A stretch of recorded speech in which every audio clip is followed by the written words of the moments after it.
Welcome to Electrified. It's your host, Dylan Loomis. A happy hump day to all of you and a huge shout out to my newest patron, B-Dog. Thank you for your support. Seriously, greatly appreciated. Now, first up today, we're not going to get into this, so no worries, but I did want to share this article. It is fairly involved, and as you can see, the conclusion is, yes, the Lucid Air Dream battery pack is a 118 kilowatt hour capacity. So as mentioned, we've already covered this at length, but as I said, this is a very detailed article and a pretty informative read. Keith Ritter and his team have apparently done some pretty extensive research in the battery pack space. So if you're still down that rabbit hole, I really do think this might add some value to the conversation. So it's linked below if you're interested. Here we have Tesla proving their brand power yet again, releasing a cyber whistle for $50. Made from medical grade stainless steel with a polished finish. Here you see some images, and yes, this sold out in a few hours. However, if you really need to have one, they are listed on eBay. Anywhere from $179 seems to be the lowest, up to $250. So the early bird definitely gets the worm here. And what did Elon have to say about it? Blow the whistle on Tesla. Don't waste your money on that silly Apple cloth. Buy our whistle instead. And the people comply. Here we have a tweet thread from Andre Karpathy. Some Panoptic segmentation, we will explain that shortly. Eye candy from a new project we're bringing up. These are too raw to run in the car, but they feed into auto labelers. Collaboration of data labeling, a large 100,000 clean, diverse multicam and video dataset and engineers who trained the models. The multicam and video data, temporal continuity of a slowly moving viewpoint, close collaboration with data sourcing and labeling, and the infinity-sized dataset of unlabeled clips dramatically expands creative modeling opportunities on the neural net side. It's still early for this task. Help us make these Panoptic segmentation predictions perfect and realize the downstream impact. Now, if most of that flew right over your head, no worries, we'll try to explain part of this here in a minute, but I did want to share it for those software engineers out there. But for the rest of us normal folk, or normies as the kids would call us, let's try to understand what's going on. So, Panoptic segmentation is a combination of instance and semantic segmentation, but most of us probably still don't understand that, so we need to break down a few things. First is object detection. So if you were to run this image through an object detection machine learning algorithm, you would want the algo to detect all three cats by correctly classifying them and then identifying where these cats are located. Okay, simple enough. The task for object detection would then be to accurately predict these cats and the corresponding bounding boxes, as you can see in red. In this process, each of these predictions would be accompanied with a confidence score, just how confident is the algorithm that these predictions are correct. So simply put, the probability output is performing classification, what is the object, while the bounding box is performing regression. Now we can get into instance segmentation, which takes the object detection we just discussed a step further. Now we wanted to identify which pixels belong to that instance as well. And then the second piece of the Panoptic segmentation is semantic. Semantic segmentation is also in the business of assigning pixels to their various classes, but unlike instance segmentation, it does not care about the individual instances inside the image, only what class they belong to. So for semantic segmentation in this image, you see three regions where the pixels have been colored. In this case, it would respond to three different classes. Those three classes would be background, pavement, and cat. So unlike instance segmentation, we are concerned with all regions in semantic, not just the regions they deem to have instances. So a quick summary, instance segmentation is a task that requires the identification and segmentation of an individual instance in an image, and semantic segmentation is a task that requires segmenting all the pixels in the image based on their class label. So the next step in the process, what if we want to identify the class label for all of the pixels as well as identify all the instances in our image? This brings us to Panoptic segmentation. In this process, the task, we need to classify all of the pixels in the image as belonging to a class label, yet also identify what instance of that class they belong to. So to try to keep it really simple, just to give you something to remember, Panoptic segmentation can be described as a method of capturing the identity and instance of all pixels in an image. This can be used for, you guessed it, self-driving cars and autonomous vehicles, as we need to know what objects are around the vehicle, but also what surface the vehicle is driving on. And here is a more coherent explanation to help drill in this topic for you guys. It's pretty much instance segmentation. You can think of it as pixel classification plus an instance ID.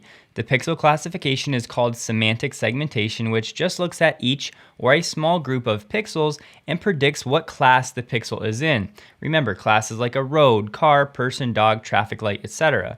The second part is the instance segmentation, which can separate multiple instances of the same class.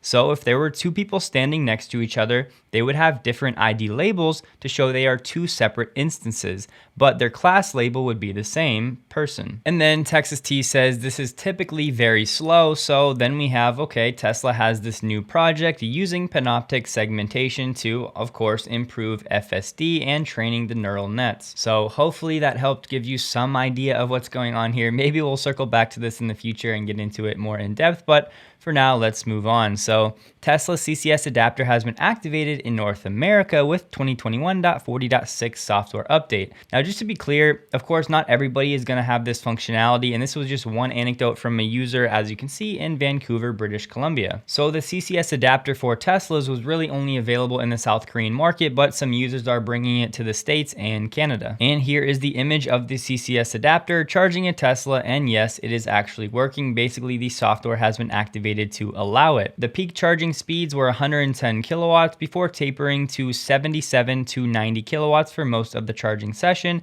This one in particular started at 36% state of charge. So as mentioned, this definitely is not going to be available to everybody yet, but Tesla did release a software update that's supposed to tell you in your car if your car has the ability to charge via CCS. So be sure to check that, but hopefully over the next few weeks, this feature rolls out to more and more people. And just to clarify the new AMD Ryzen chip in the Model Y, so it's not going to have the exact same setup as the Model S and X because of this. The Model Y does not have the separate dedicated gaming GPU that's equivalent to the 6600 XT, which is found on the Model S and X. So as far as we know now, yes, they're both going to have the same CPU, the AMD Ryzen, but only the S and X are going to have the separate dedicated GPU, whereas the Model Y and 3 will presumably have an integrated GPU, just not as powerful as the separate. Here we have Wells Fargo investing into the US solar and battery energy storage market. So Wells Fargo investing in this photovoltaic and battery storage system in New Mexico. In the Arroyo Solar and Storage Project, this is a 150 megawatt, 600 megawatt hour battery energy storage system that, yes,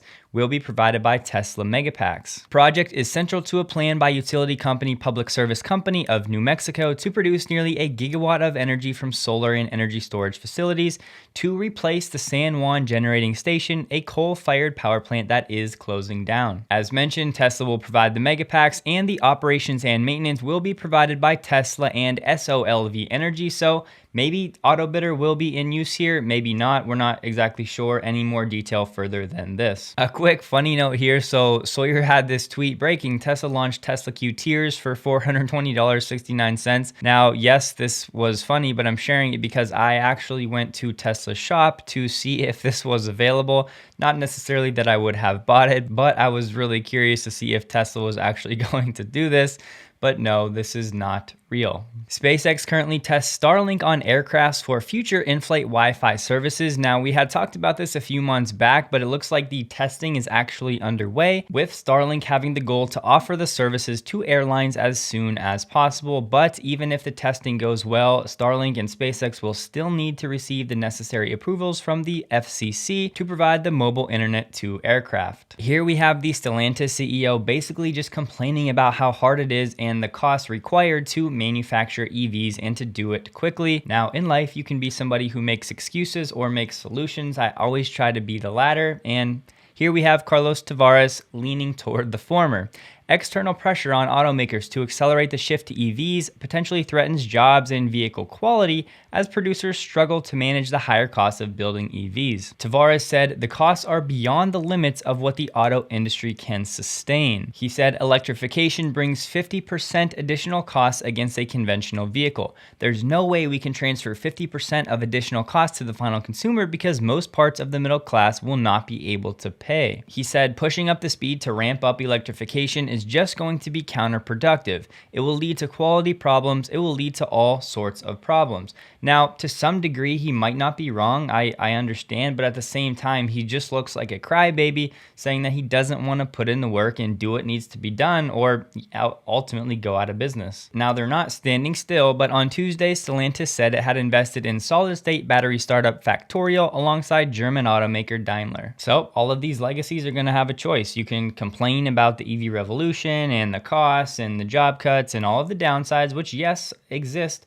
or you can get to work and find solutions and provide a sustainable future for your people, your investors, and your company. So this was a pretty interesting news article. Long story short, this teenager failed his driving test. He took it in a Tesla because the instructor said that he was using regenerative braking, but that he needed to learn how to move his foot from the accelerator to the brake. So the only reason that he failed the test is because regenerative braking was on. He was never told to turn it off or anything like that. And then in a weird twist of events, shortly after this test, the DMV came out, passed the kid, gave him his license, said they were going to mail it to him, and then basically taught all of their instructors that if somebody takes a test in an EV, you cannot fail them for using regenerative braking because that's just how these cars and EVs operate. So yeah, as you see right here, applicant did not slow car, only put foot on the brake after car was slowed and stopped, and the instructor failed him for that initially, but it was reversed. I've linked this below if you want to watch the video. So it looks like Tesla was found guilty of throttling charging speeds on older Model S's again, this time asked to pay $14,000 to owners in a retrial. So just real quickly here, in the past, Tesla told us the goal of the update was to protect the battery and improve battery longevity, and it resulted in a range loss only for a small percentage of owners. In Norway, Tesla was asked to pay the equivalent of $16,000 to each affected owner. The court found Tesla at fault without hearing Tesla's side since the company didn't participate in the case, but later Tesla was then able to tell its side of the story, but they basically received the same judgment. But Tesla has said customers are not entitled to any certain charging pattern, and the update was carried out to increase the life of the cars. And Tesla has said that they plan to take the case to the district court, but in the US, they were actually only asked to pay about $625 per owner.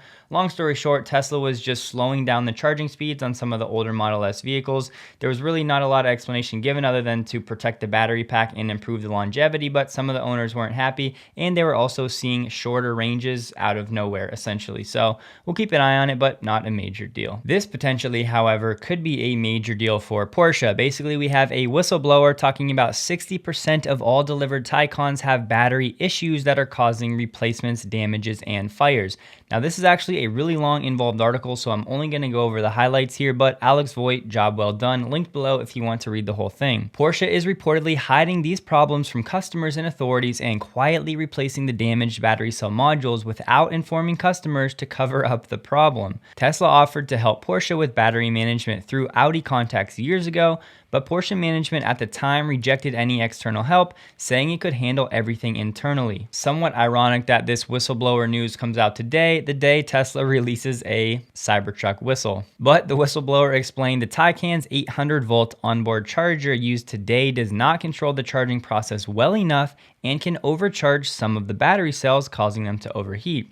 The problem occurs when the batteries are charged also at low AC speed, up to 7.5 kilowatts, so, basically at-home charging use. So roughly 360 Taycans out of about 36,000 delivered had a vehicle cable or smoldering fire attributable to the problem. Now, this whistleblower is risking his job and more. Why? The company has decided lately not to replace the Taycan's onboard charger, but to continue shipping vehicles and all future new Taycan models with the problematic system, which may pose a notable safety risk. And of course, if this problem were acknowledged by Porsche, all Taycans could require a recall and the replacement of their onboard charger, and all batteries would have to be inspected and tested, and if affected, replaced. And the Taycan does have a notably short warranty, happens to be one of the lowest on the market with just 60,000 kilometers or 3 years. Now, to give you some context, 160,000 kilometers is an average battery warranty in the industry, and Porsche did confirm their 60,000 kilometer warranty and its restrictions. So definitely interesting stuff here. We will see how this plays out, and once again, this is linked below if you would like to read the rest. Here we have Honda coming out of the woodwork announcing a big change to their EV strategy. I'm not even sure they had an EV strategy to this point, but the new CEO wants the automaker to team up with another company that has more experience. Basically, somebody that knows what they're doing and has ambition in the EV space. The CEO wants Honda to go fully electric by 2040, but a large part of the models it wants to launch will actually have a hydrogen fuel cell. But Honda plans to expand its partnership with GM, so perhaps the blind leading the blind, and I hate to keep piling on GM, maybe they actually figure it out, but tough to root for them at this point. And listen to this from Honda's CEO. It's still going to take some time. We don't want to focus too much effort onto it right now and wear ourselves out. All right, Honda, so good luck with that. Quick report here on global average battery prices, which fell 6% between 2020 and 2021, but they might be on the rise going forward. You got it, because of supply chain issues. So the average lithium-ion battery pack averaged $132 per kilowatt hour in 2021, down from $140 in 2020, and it's $101 per kilowatt hour on a cell basis. But the report predicted a 135 kilowatt hour average pack price for 2022. That could mean that the point when prices drop below $100 per kilowatt hour, generally considered a crucial milestone for EV affordability, is delayed by 2 years. So just something to keep in the back of your mind, that over the next 2 years, on average around the world, these battery pack costs might be up slightly. Now, yes, Tesla will be immune to a lot of this, especially once 4680s are scaled and ramped, but the rest of the industry that is initiating new supply deals will have to deal with potentially higher pack prices. And here we get some pretty big news from GM dropping this supply chain bomb with a partnership for cathodes. So GM disclosed a plan to work with POSCO Chemical to build a North American factory to manufacture materials for battery cathodes. So really getting up the supply chain, vertically integrating, copying Tesla. Bringing production to the United States saves costs and gives GM more control over supply and technological development. Our work with POSCO Chemical is a key part of our strategy to rapidly scale US EV production and drive innovation in battery performance, quality, and cost. This from Doug Parks, GM Executive Vice President. We are building a sustainable and resilient North American focused supply chain for EVs, covering the entire ecosystem from raw materials to battery cell manufacturing and recycling. Now, of course, executing on these comments are going to take the entire decade. Working with one cathode company is not going to change everything and immediately have you vertically integrated, but it's good to see that they are taking steps in the right direction. The plant should be operational around 2024. But it should be noted that the current agreement with GM is currently a non-binding term sheet. However, GM has stated both parties plan to sign a definitive agreement soon. But that is all for today. Please take a second to like the video if you did. Hope you guys have a wonderful day, and a huge thank you to all of my Patreon supporters.